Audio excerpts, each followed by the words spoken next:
మోడీ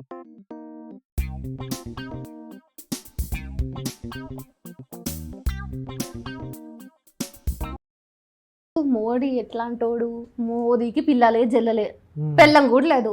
పవన్ కళ్యాణ్, మోదీ వీళ్ళు కూడా వాళ్ళు వేసుకునేటటువంటి బట్టలే లక్షల్లో ఖరీదు ఉంటాయి. లక్షలు దాటి కోట్లు కూడా వెళ్తాయి కొన్ని రోజులు అయితే. అధికారం వాళ్ళ చేతిలో ఉంది, మనం ఏం అనలేము.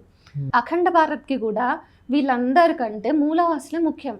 సో అట్లాంటి వాళ్ళని చంపేటటువంటి అవసరం బీజేపీ ప్రభుత్వానికి ఎందుకుంది? మనకి ఎమోషన్ ఏంటి? మతం. కాబట్టి మతంని ఎమోషనల్ డ్రామాతోటి కలిపి ఒకవైపుగా ఆల్రెడీ బీజేపీ ప్రభుత్వం చేస్తుంది. అయితే ఇంత డ్రామా ఎందుకు మరి? ఇంత డ్రామా ఎందుకు మరి? ప్రజలు ఎన్నుకున్నటువంటి ప్రభుత్వాలు ప్రజల్నే చంపాల్సినటువంటి అవసరం ఏముంది? అందులోనూ ఆదివాసులు అంటే మూలవాసులు. మనందరికంటే కూడా వాళ్ళు ముఖ్యమైనటువంటి మనుషులు. ఎందుకంటే మనం ఈరోజు ఎనర్జీని కన్జ్యూమ్ చేస్తాం. రీయూజబుల్ రీసోర్సెస్ని మనకి ఎన్నో అవకాశాలు ఉన్నా మనం వాడం. మనం చాలా ఫ్యాన్సీ లైఫ్ని కోరుకుంటాం. లేదు, ఇప్పుడు నా అభిమాన నటులు, నా అభిమాన పొలిటీషియన్స్ అయినటువంటి ఎవరు వీళ్ళు, పవన్ కళ్యాణ్, మోదీ వీళ్ళు కూడా వాళ్ళు వేసుకునేటటువంటి బట్టలే లక్షల్లో ఖరీదు ఉంటాయి. లక్షలు దాటి కోట్లు కూడా వెళ్తాయి కొన్ని రోజులు అయితే. అధికారం వాళ్ళ చేతిలో ఉంది, మనం ఏం అనలేము.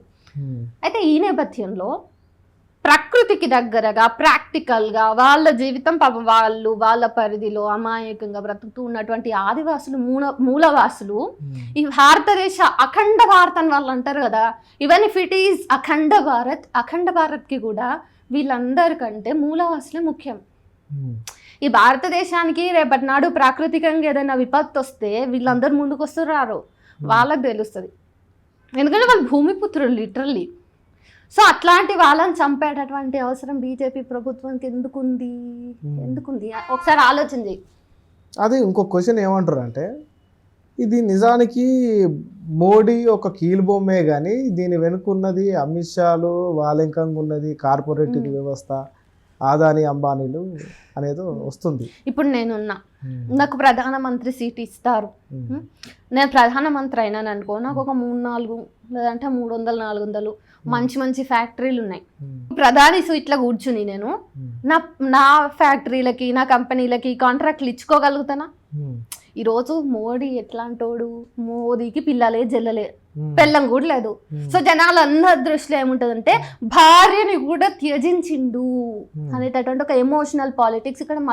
అక్కడ మతం హిట్ అవుతుంది. బ్రహ్మచర్యం గురించి హిందూ మతంలో చాలా విరివిగా రాసి ఉంటుంది, బ్రహ్మచర్యం గురించి. సో అది మీరు పుస్తకాలు చదివితే తెలుస్తుంది. అయితే ఇక్కడ నేను రామాయణంలోనే ఒక సన్నివేశాన్ని కూడా గుర్తు చేయాలనుకుంటున్నా. సీతాదేవి అగ్నిలోకి ప్రవేశిస్తుంది కదా. ఆ అగ్ని ప్రవేశంలో ఒకసారి నేను ఒకసారి చదువుతూ ఉన్నప్పుడు అక్కడ అగ్నిలోకి ప్రవేశించినటువంటి దేవత సీతాదేవి కాదు, మాయా సీత అనేటటువంటి వాక్యం చదివాను నేను.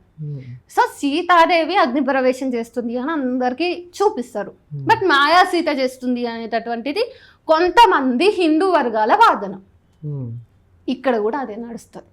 ఇక్కడ ఎవరైతే మోడీ ఉన్నాడో ఆయన కేవలం మాయా సీత లాగా, వెనుకున్నటువంటి వాళ్ళే ఒరిజినల్ సీతలు. కాకపోతే సీత చాలా మంచిది కాబట్టి ఇక్కడ సీతమ్మ తల్లిని వాడుకోవాల్సినంత దౌర్భాగ్య పరిస్థితి మనకొద్దు. ఆమెను అంత దిగజార్చొద్దు వీళ్ళతో పోల్చి. ఎందుకంటే ఆమె ఫిక్షన్ అయినా రియల్ అయినా ఆమె క్యారెక్టరైజేషన్ వేరు. I respect her.